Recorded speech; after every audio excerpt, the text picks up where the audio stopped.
MedBix Webcast is a new kind of healthcare media channel to break the silo mentality and foster interdisciplinary thinking. Our mission is to fill that gap and to create a curiosity through different lenses, tapping the passion that guided the historical figures in medicine and bringing present-day groundbreaking research to the front lines. We interview physicians and leaders in the industry about present-day healthcare challenges on our live programming. Hey, welcome to the MedBix Webcast. Let me turn off this music for 1 second. Welcome to the MedBix Webcast. This is Raman Annamaraju. I'm the host. I'm going to talk about actually Albert Einstein a little bit today. So then, we have a very great guest, a very good friend of mine. She's going to join in a minute. Then after that, I'm going to present a topic on the OCD, depression, and sex all together. Maybe there's some connection to equation. Maybe if once you understand the equation, you can solve the problems. Maybe all three. So we'll see how we can solve the problem there. so we got to check it. So second one is that I'm going to talk about that is right now.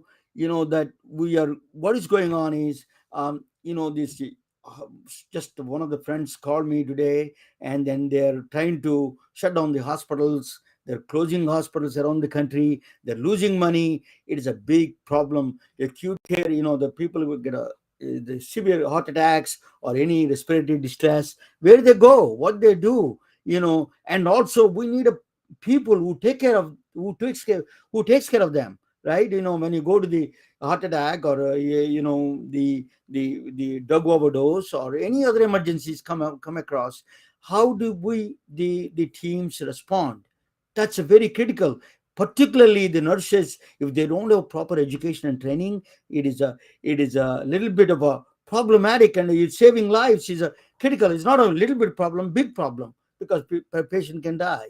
So that's why we have a very excellent guest today. Her name is Susan Davis. She's a doctor of nursing, and then she's a RN for a while. She worked with the American Heart Association for a long time. So she's educator for the nurses. She develops courses for the Code Blue training courses. Let us talk with her. Let me bring Susan to the main stage. Welcome, Susan. Hey, Ramana. Good evening. Well, welcome to the MedBix Webcast. So tell me a little bit about your background, a little bit. What do you do? How you ended up this situation? In this situation, sitting here with you here this evening. Correct. So what a crazy journey to land right here with you tonight. So, okay. Well, I am a critical care nurse, and I started my nursing in emergency and trauma a handful of years ago. And that kind of progressed into cardiac and open heart. I got my medic license while I was working in the trauma emergency room. And let me see, I worked with some open heart patients, did some flight. I did a little flight nursing. And then I transitioned into the kind of healthcare / academic space. And I was the director of the American Heart Association program for a healthcare system here in Florida. And I did that for a very long time. And now I am the resuscitation education manager for the same system here in South Florida. And that in a nutshell is what I do. Besides the work that I also do as rescue RN, I am a kind of a crazy lady out there shouting from the mountaintops about the importance of CPR and knowing what to do regardless of where you are, right? So although my specialty is in hospital cardiac arrest response, there's just a huge pivot for me personally right now into our community as it sinks in that we all need to know what to do. Whether you're in your living room, out at a restaurant in your community, at the movies, if you go to the movies anymore, right, no matter where you are. I mean, cardiac arrest doesn't care where you are. So you need to be prepared. So, and then you and I met, and we like to talk here late at night, like it is here in Southwest Florida, about whatever you're teaching us tonight. Congratulations on this one. Rapid response. You're a keynote speaker at the rapid response team. Can you explain a little bit what is a rapid response team is, what they consist, what they do? Yeah, thank you. That's a good question. So, I've got the keynote for this rapid response certification course. It's going to be a live 2-day course full of very, very cool speakers in their field. But rapid response teams are very similar to what we have outside the hospital. In pre-hospital, we have emergency medical services. So the ambulances that people call when they're unsure about what's happening or there is a problem, they call, whatever your number is here, 911, and in comes the advanced level of care. They do have basic and advanced. Inside the hospital, a handful of years ago, the response to what we call failure to rescue. So if a patient was, did not get rescued within the hospital, they realized that critical care teams, you basically, if you're in the emergency room or the ICU, have to drop what you're doing, meaning your patients may not drop what you're doing, but someone has to cover you so you could go help in the hospital, respond to a patient that might be deteriorating in some level. So they created dedicated teams called rapid response teams that not only, and it's different in every hospital, but not only can a family member call if they're feeling that their human, their person, their family member is not looking so good and they're not even quite sure what's wrong, they can call a rapid response. A nurse who's watching a patient very carefully, but they're unsure if this patient looks like they may or may not be going the wrong direction, they can call a rapid response. And or of course the inevitable, this person looks really bad, they can call a rapid response. And so what happens is they get this team, this internal emergency response team that's made up of critical care nurses, a whole bunch of team members, ED, ICU, respiratory therapists, pharmacists. There's a whole crew of people that come to help not only the person taking care of the patient, but the patient. Hopefully catch them before it's too late. That's the goal. These are the behind actors really saving our lives. So we all depend on those people that they have proper education, proper training. So that choreography plays in the rescuing life, so what is all involved there, proper training, all those things that are required, but the public may not know what they go through, what kind of things they need to go through. So tell us a little bit, give us some, shed a light on that kind of thing. Yeah, well, I love your word choreography because that's just totally appropriate. So, in order to save a life, again, no matter where you are and no matter who's doing it, there needs to be choreography. It's something that needs to be practiced, and there's roles. So that's what these rescue teams, they know their role, and it's important for them not only in their training. Again, most rapid response teams come from the ER or the ICU background, or sometimes even both. And often, I sometimes talk about in some of the things in some of my social media, I talk about the hospital being like a hamburger. So the top bun is like the ICU and the bottom bun is like the ER.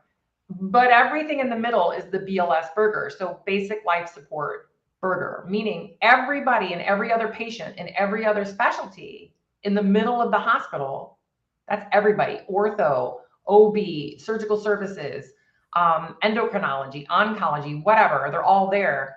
They are basic life support trained in general. There's usually a smattering of ACLS in between advanced life support. But the advanced critical care teams, they deal with critical patients all the time.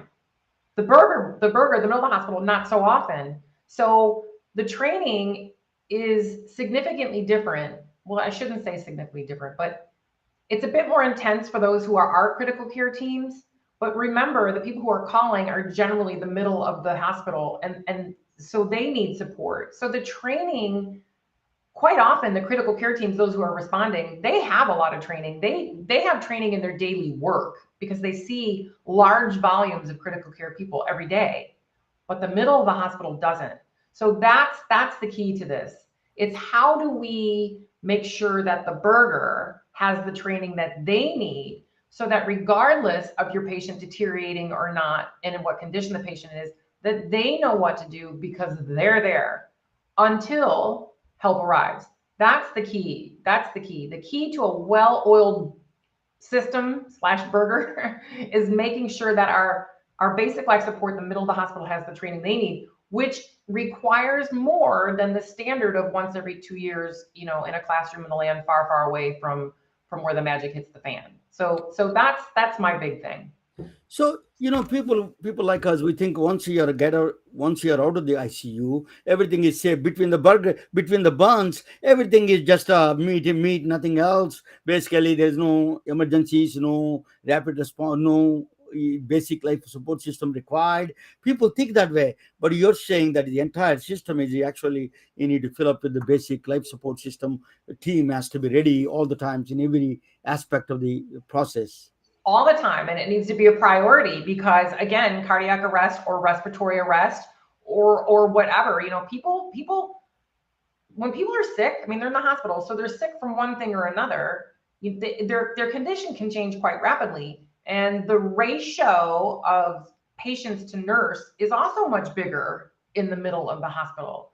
So, in the ED and ICU, they tend to be lower numbers. ER people will get me because they tend to have a lot, but in the middle of the hospital, it could be 4, 5, 6, 7 patients, and every patient that a nurse takes on increases that patient's risk of not being rescued, failure to rescue, by 7%. And it also increases by 7% their chance of dying within 30 days. So do the math. If you've got 6 patients, 7 times 6 is a 42% chance that you will not be rescued because of the volume that nurse has of humans underneath him or her. So between the sandwich, between the two buns, they need to get all the nurses, all the system in the entire system need to have proper education and the training for the rescue operations. Is a Yeah. rescue. Yeah, and it's not just nurses. It's anyone who has basic life support. Yeah. Basic life support. Because in basic life support, you're supposed to be able to recognize the problem, call for help because you're sure you need help, whether it's a rapid response because you're not so sure, or this one looks pretty bad, I'm sure, I need help.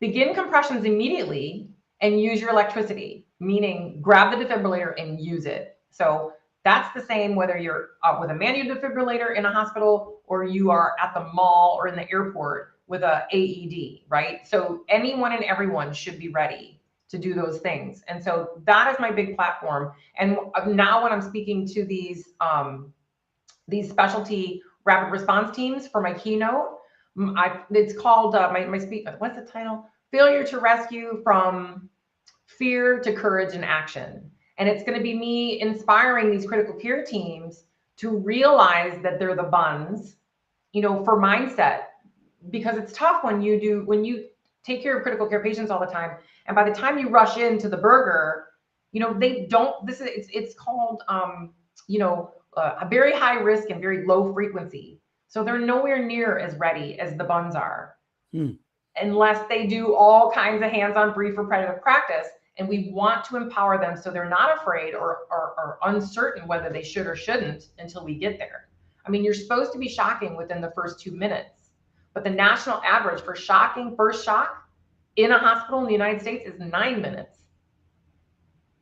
It is the best interest of hospitals to give a proper training. Otherwise, their morbidity rate, the mortality rate goes up. So they have to give a proper. That's their responsibility to give proper training for all the nurses, for all the staff. Actually, as you said, between the two buns, everybody has to. The top to bottom have to have proper training. That's for the best interest of the hospital. Do you agree? Yeah. Oh, absolutely. And it's been the recommendation from the resuscitation giants around the world for a bazillion years. They all say that, I mean, right now the requirement is, you get recertified once every 2 years. And if, the standardization of the practice is not so standard. And it depends on where you are, the size of your hospital, the resources available. I mean, there's macro and micro,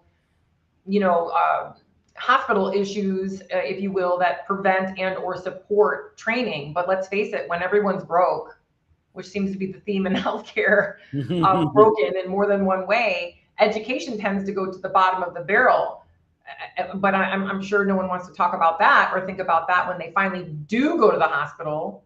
They would have no idea you've got less than 10% chance of surviving a cardiac arrest in the hospital. Of course, it's pretty low in out in your neighborhood as well, but the perception is that we're on it and we have this, and we are, but It's not cake baking. You need to be ready, and you know it's scary. So it's something we need to practice quite often. Yeah, absolutely. I think, one of the things that everybody, the public has to be, not only nurses has to be trained, public has to be aware. Then they can put a pressure on the system itself. If the public doesn't know how important, how their loved ones are going to be in danger if they don't have proper education and training for all these nurses, that's a responsibility. I don't know who takes that responsibility, but the counties, and they have to really, somebody has to. Thank you, you're raising that voices now. That I think we need people like you to make aware of everyone, not only public, even the people who are in healthcare. They don't know much about all these, the actors behind, the real actors who saves lives. We don't know what they do, what their education, what their training is. All we're not exposed to that. I see a lot of doctors. Sometimes I go through their credentialing process, and sometimes their basic life support system, the certification expired, ACLS certification expired. They don't. Oh yeah, I forgot about that. I need to go and get it done. So that is one of the things I see sometimes. Yeah, yeah, but honestly, the certifications, it's for me, it's got to be far more meat and potatoes. It's got to be far more normalcy. It's got to be. It's just practice. I mean, it's 2 to 6 minutes. Hands-on, brief, repetitive practice, and it doesn't matter who you are or where you are, because and who takes responsibility. If you ask me that question, I'm going to say you. Me, I have a license. It's my responsibility. If I say that I'm okay and competent to be in that position, holding that job, taking care of these patients, then I'm also saying that I have the skills needed to do that job. So it's my responsibility. It's the nurse's responsibility. It's whoever says they can do that job. It's their responsibility. We can't keep pointing to the system and saying, well, the system's not providing it, or the system's not giving me enough practice. You got to get the practice. If you know in your gut, whether you're at home and you're not a healthcare person, or you are a healthcare person, if this scares you and you don't feel confident, just like anything else in life, right? I just recently talked about this. Like, if you're uncomfortable with it, you need to lean into it. Something happens in healthcare workers. We get to a point where we're past knowing that we're not so sure about something, and then it almost gets kind of embarrassing to say that you don't, so you just don't, and then you kind of easily fade into the background when something happens because you wouldn't dare get in the way. But how gross is that? I mean, that's a terrible feeling. And so I ask you, if someone in your home dropped right now, are you ready? So whose responsibility is it, Ramana, to make sure that they know what to do? It's everybody's responsibility. School Absolutely. teachers, you're in a room with all these babies. You need to be ready.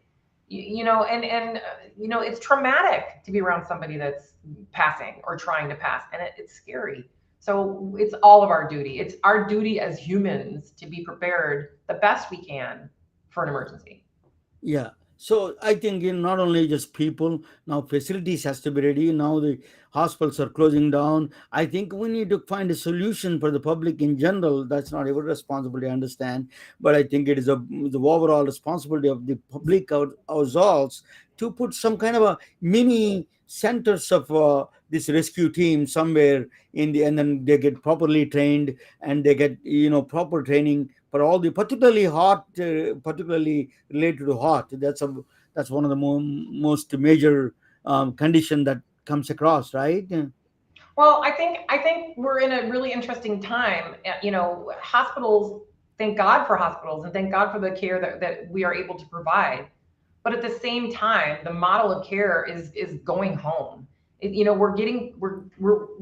We should be, we need to be reconnecting. I mean, this is a human connection thing. So anytime we put the patient first, you put my mom or my daughter or my children first, we're going to win. So if you want to, bringing care home, bringing care to your neighborhood, bringing care closer to us, and making it more accessible and certainly more affordable, and not making it all about sickness.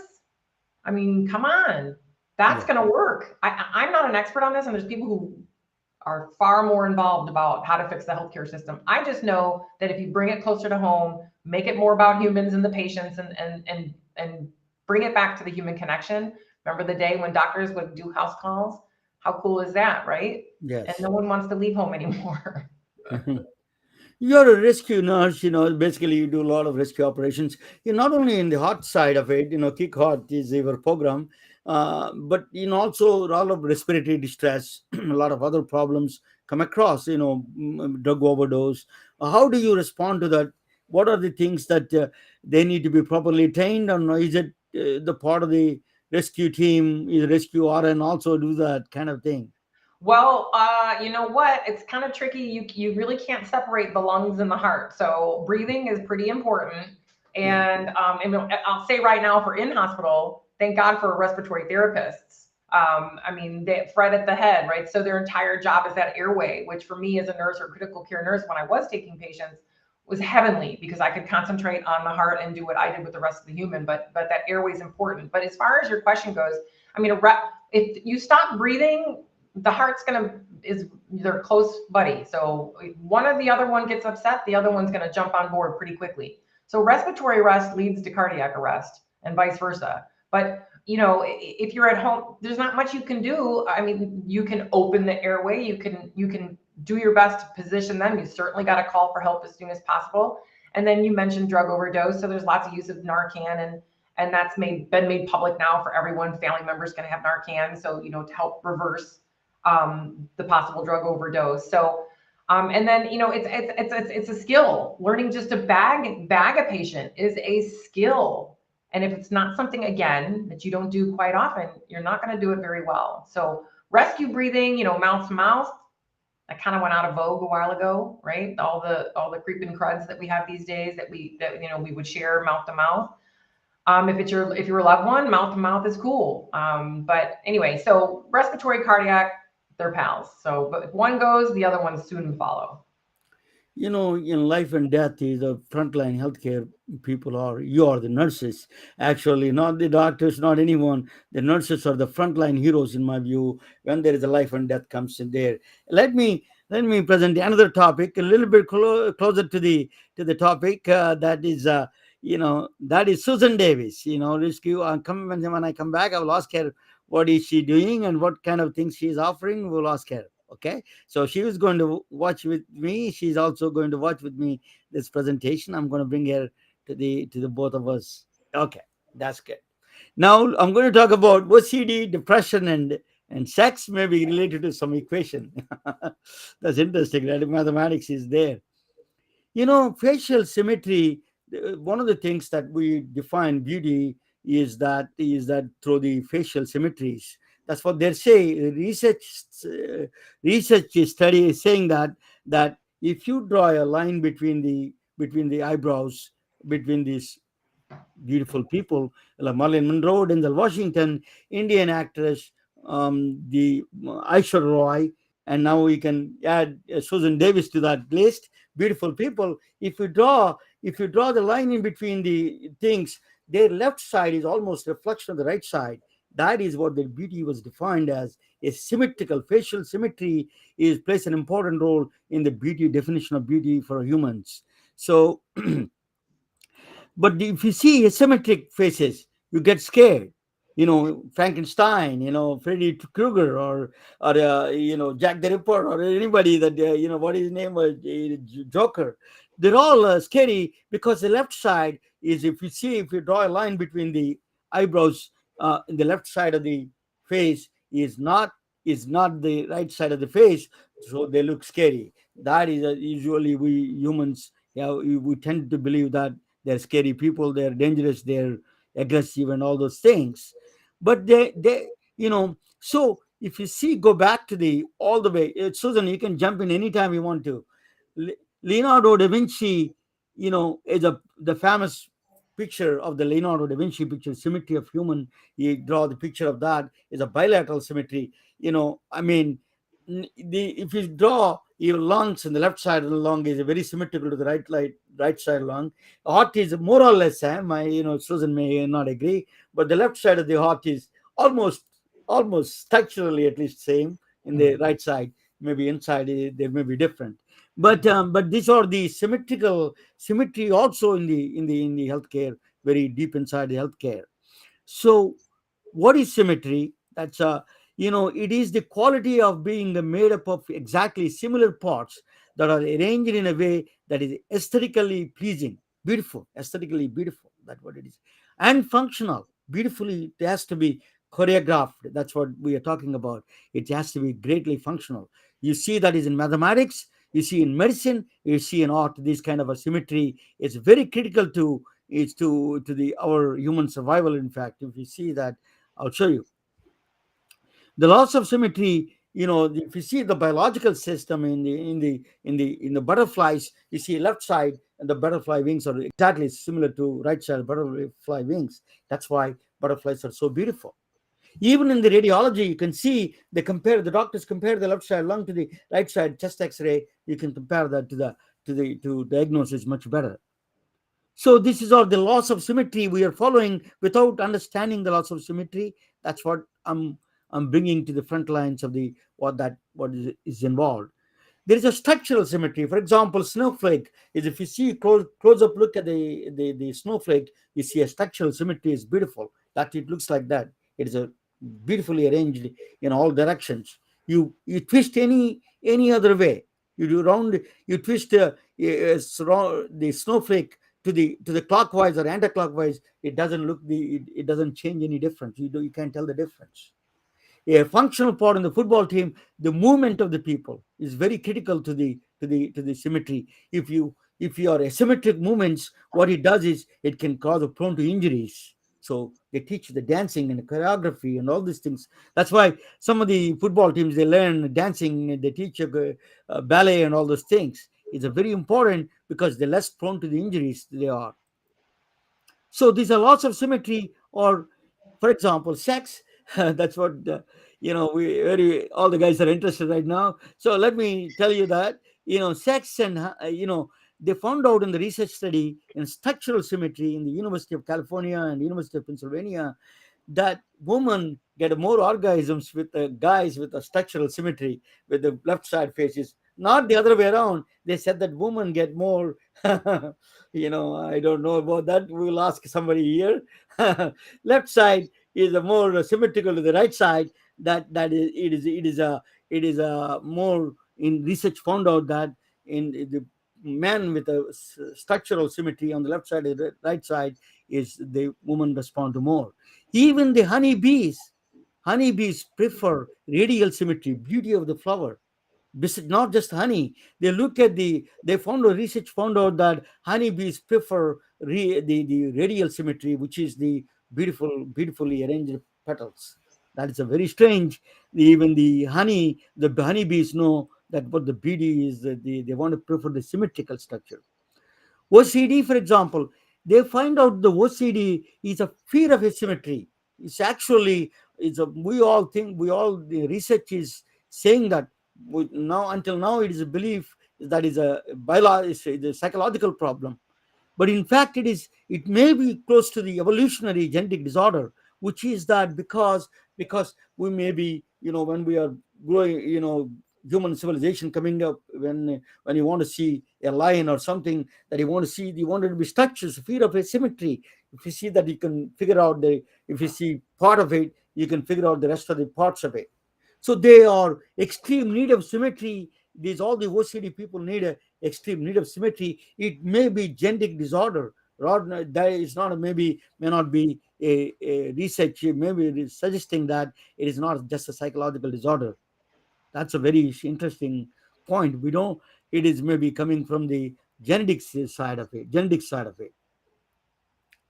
Then the next is that I'm going to show you. Okay.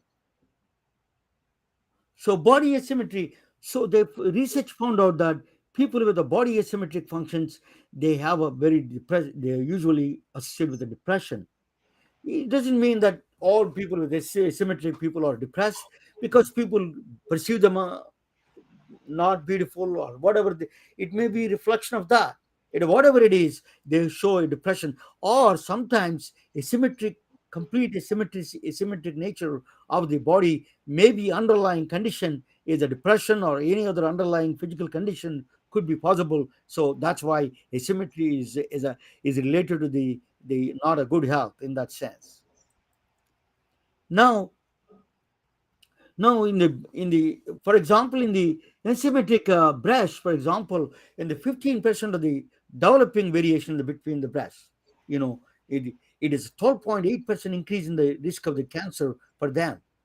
People with variation, particularly developing uh, variation between the two breasts, and one breast is, changing 15% difference. This breast cancer journal was talking about 12.8% research. Recent research suggests that they have an increase of 12.8% breast cancer increase there. So it's a symmetry is connected with nature prefers symmetry. If you see a palm tree or see a diamond, is a best example of the symmetry. And the flowers, see, that's why we admire flowers, the radial symmetry you see. So these are the mathematical, just I so that's why it is somewhere it's a mathematical problem. So I tell you, when Einstein got I'll come back to the symmetry in a second, but Einstein got a problem.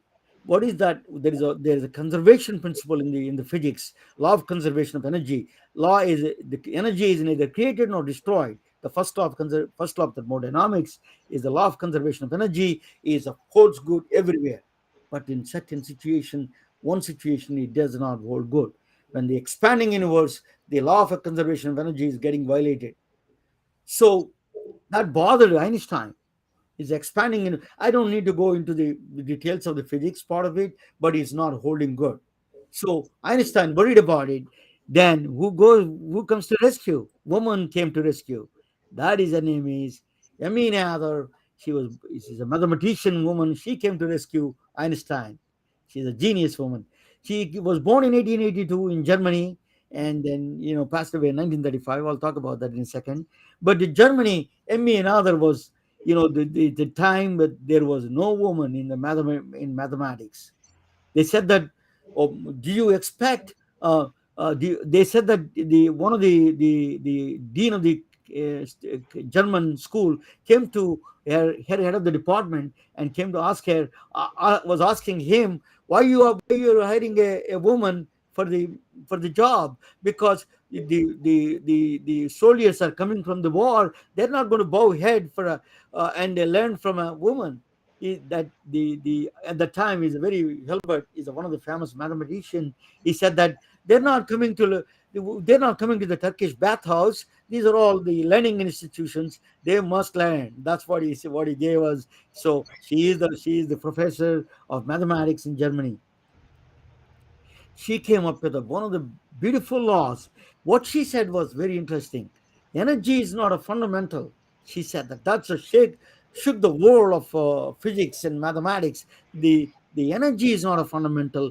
Geometry is a fundamental. The beauty is a fundamental. She says. She came up with a mathematical laws that represent the beauty is itself is a fundamental. She proved it. That is the power of that symmetry, loss of symmetry. That is what she found out, the loss of symmetry. For example, the conservation of energy came from the symmetry loss. Yeah. So if you throw a ball today and it will come down, it will come down. Tomorrow you do it, it will come down. Yesterday you did it, it will come down. It is irrespective of the time you do that. That ball coming down is a conservation of energy, related to conservation of energy. That's what it's a strange way of connection, but the loss of symmetry is connected. Time symmetry is called is connected to the conservation of energy. I'm going to play video, guys. Let me show you a quick video, and if you just give me 1 second, yeah, I'm going to play this video. It tells. Look into a mirror, wave your hand, and your reflection will wave back at you. In everyday life, it's easy to take the effect of symmetry for granted. But symmetry is vital to understanding and predicting how our universe works.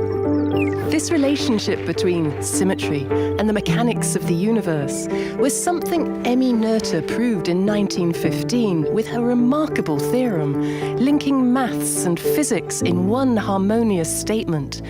Wherever there is a symmetry of nature, there's a corresponding conservation law. So what exactly do we mean by symmetry in physics? Well, it can be described as a transformation that leaves a system fundamentally unchanged after the transformation has been performed. It's a change that makes no change. Take, for example, spatial translation. If we have a system and move it to a different point in space, that system would continue to work in the same way, provided all of the relevant conditions of that system were moved along with it. In other words, the laws of physics are not affected by translation in space. And similarly, with time translation, a system can be shifted at any point in time, and its physics would remain unchanged too. Even the most fundamental laws of physics are themselves symmetrical. They remain the same wherever or whenever you are in the universe. The symmetry of time translation confirms to us that energy cannot be created or destroyed. So that is what the symmetry is. Symmetry plays a fundamental role in the entire physics. For example, breast cancer detection use a symmetry, structural source symmetry. It's a mathematical equations. You can use it to detect the symmetry in the detection of the breast cancer. That's they use the algorithms, the symmetry algorithms. They use it to find the breast cancer detection, reconstruction of the people who go through the augmentation and all those things. They can do reconstruction is can be done through this loss of symmetry. It's a mathematical algorithms behind these scenes that you don't see. Orthopedic surgery, for example, same thing in the that prosthetics. When you are creating a prosthetics, you have to really understand the symmetry, loss of symmetry. It's a movement not only in the functional and the structural and functional. You need to understand both. So it plays this particularly this loss plays a very important role in the symmetry.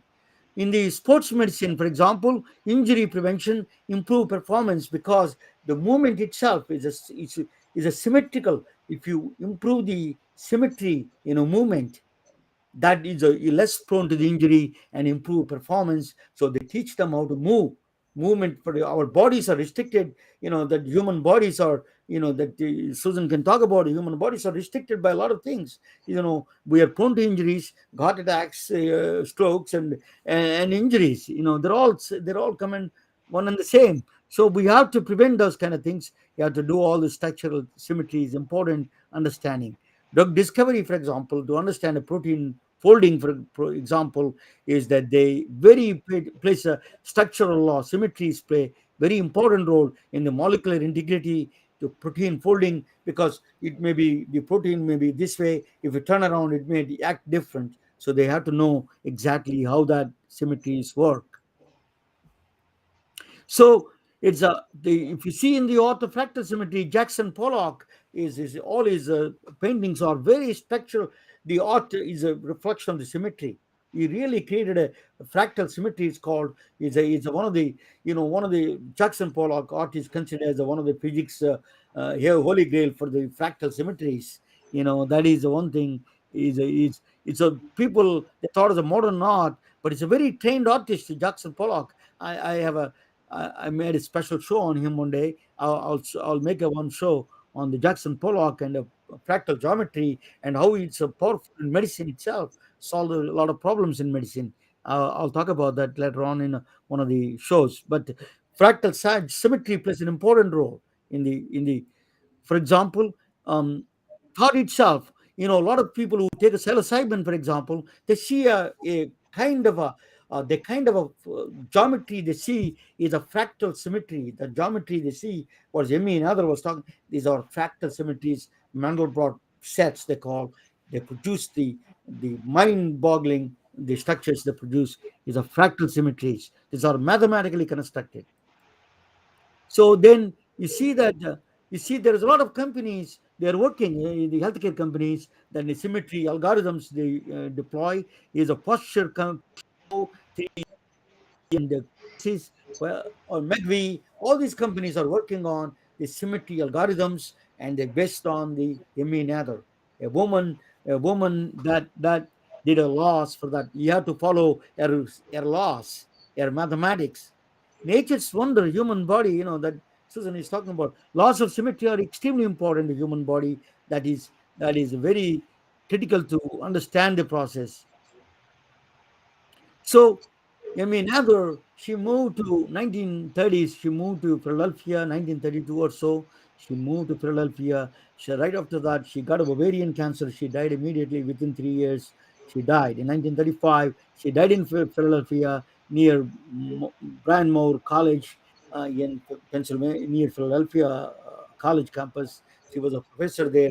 Her ashes were distributed across the campus and under the ground. And she's a remarkable woman. Einstein said that when Nather died, Einstein wrote in the New York Times, Nather was the most significant creative mathematical genius thus far produced. So Einstein, a genius, was telling she is a genius. That is a really, we have to attribute all these things what we do today in medicine, in the art, and the mathematics, and everything. There are people behind it who does this great work. Thank you for watching, and let me bring the Susan back to the stage. Susan, what do you think of it? Oh man, I got to tell you what, Ramona, hanging out with a physicist is never dull. I can tell you that. I mean, we sure covered a lot of ground, right? We went from like basically we did a little sex, drugs, and rock. Well, we didn't get the rock and roll, but we threw in a little math instead. Fractals, physics, They're um, all connected in a way. We yeah, don't. they're all connected. I mean, I love the fractals, but ultimately, when you move into the quantum space, does any of it really exist anyway, right? I mean, are we particle or are we gas? I guess Yeah, we'll that's get into right. that a That's little a later, but pretty neat. I appreciate that. Thank you. Yeah, that's what everybody needs to appreciate now. Medicine is getting exposed to these people, and my job is, this is my podcast, is to expose, to bring people that they're forgotten, particularly women who are forgotten, who contributed so much, and we do work. So many algorithms are written on their name, and then they never mention them in the history, because history trivializes a lot of women who their contributions, particularly women. So I want to bring them to the table in the front lines. That's my job. That's my Yeah, duty, I well, feel. I like how you threw in that she rescued Einstein with her mathematics. That was pretty cool. I saw that. I caught that. So you're trying to rescue a lot of public now. So what is the rescue RN does that? What is your company does most of the times? What do you do day to day, and then what do you do with the what kind of a training you provide for the nurses? Is it a structured, or is it coursework? Is it a long time? Anybody can take online? What is the Yeah. structure of the rescue RN? So it's growing and changing. It's the rescue RN and what I do and whom am I doing it with. It grows and it's changing, and that's the just brilliant, wonderful thing about growth and expansion and leveling up. So what's something that I've been doing locally for a bazillion years now, on a one-to-one basis, training one unit, or one hospital and then multiple hospitals is now pivoting to outside the hospital. So I'm in the middle of a transition right now. I'm absolutely still doing lots of training. So I do training. Right now, the focus has been primarily specialty areas that have called me in. So I've been doing a lot of consulting and a lot of training and drill work with different areas that you wouldn't even think of, again, in the burger of the hospital primarily. So like I was just last week, I was with a non-invasive cardiology, a department you wouldn't think would need training, but you do. They're running stress tests. They're doing all kinds of things with patients that could incite a cardiac arrest. And they usually have kind of a low staff, and there might be in a back corner of the hospital somewhere. So what I'm doing is I look at what they do, I look at where they are, I look at the equipment they have, and then we drill.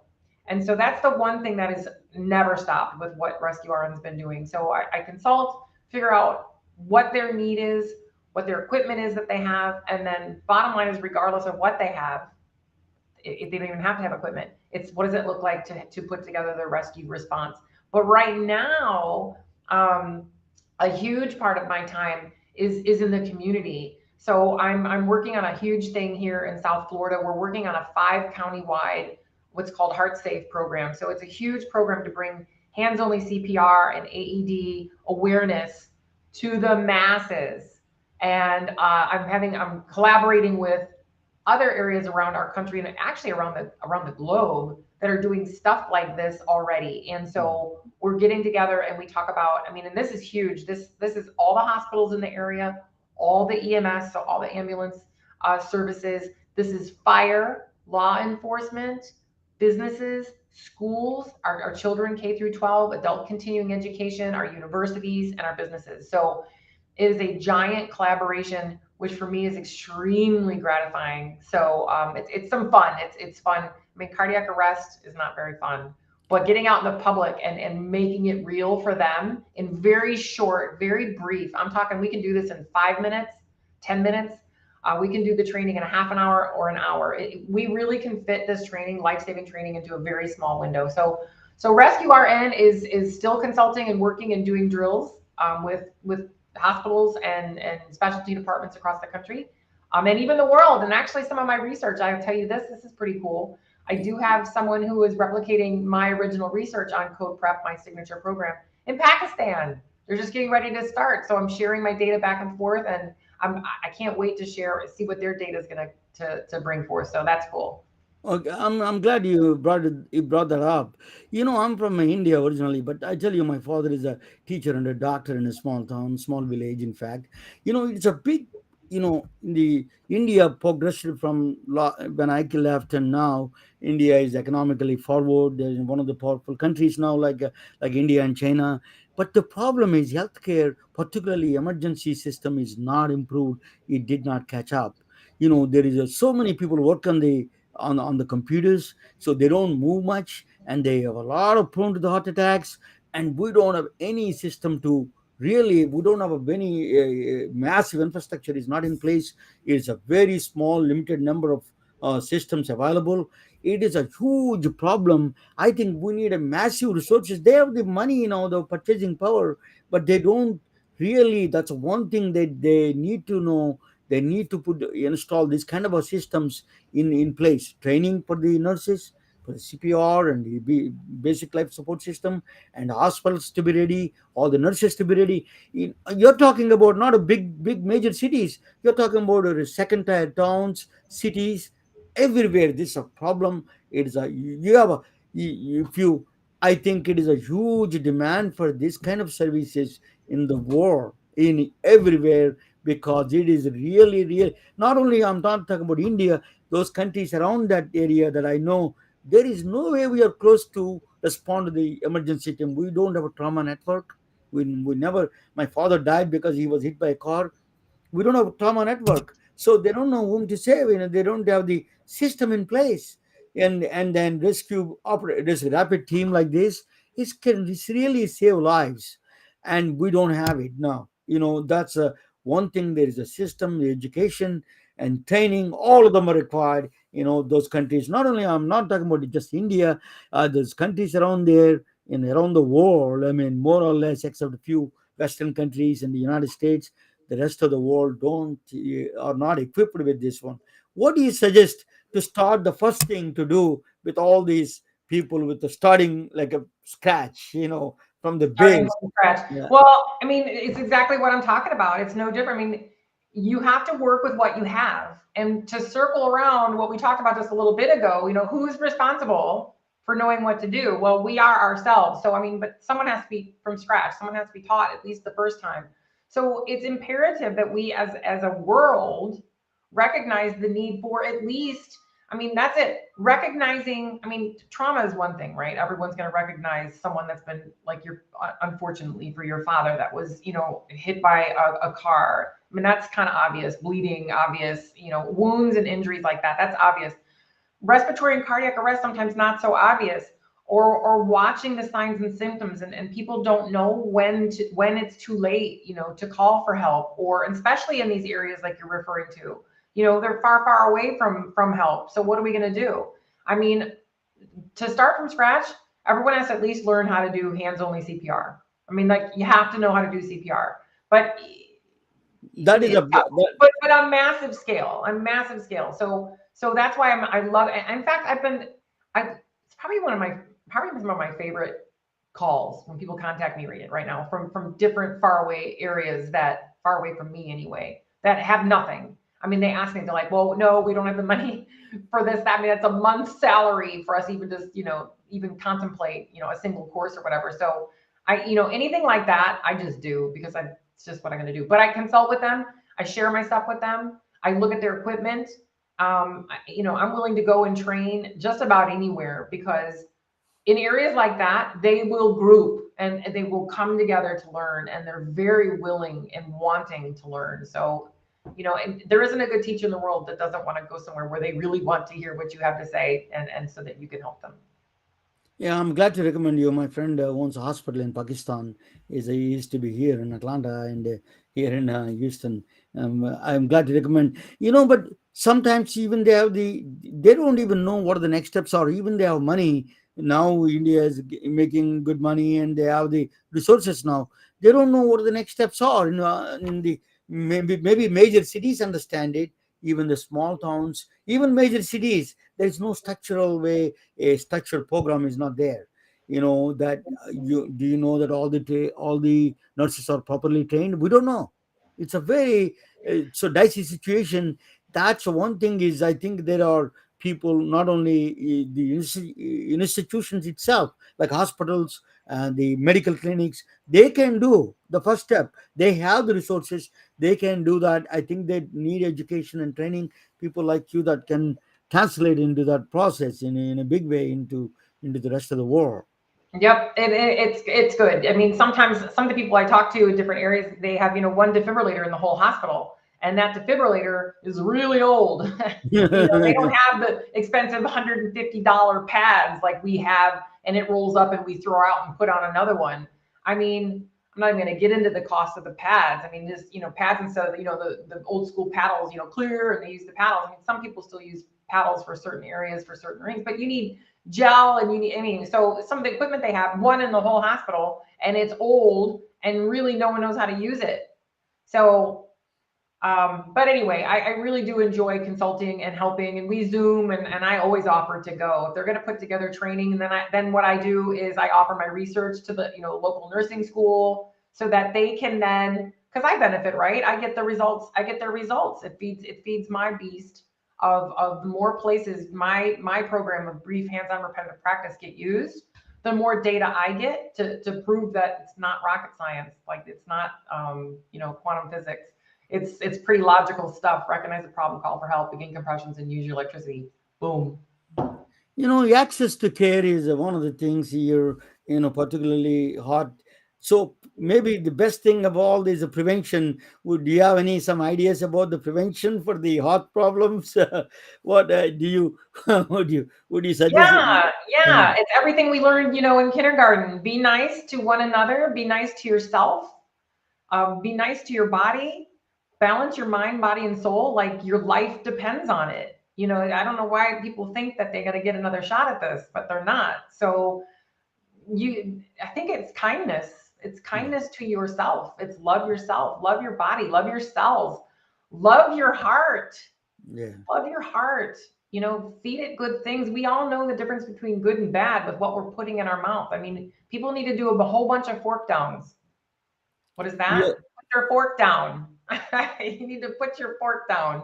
So, it's really all about the love, a love for yourself, love for one another, bringing the care back to yourself and bringing it home. And that's everything. That is one thing I love about you. So not only you talk about medical side of it, and then there is something of the human side, that's loving each other, talking each other is a very important process.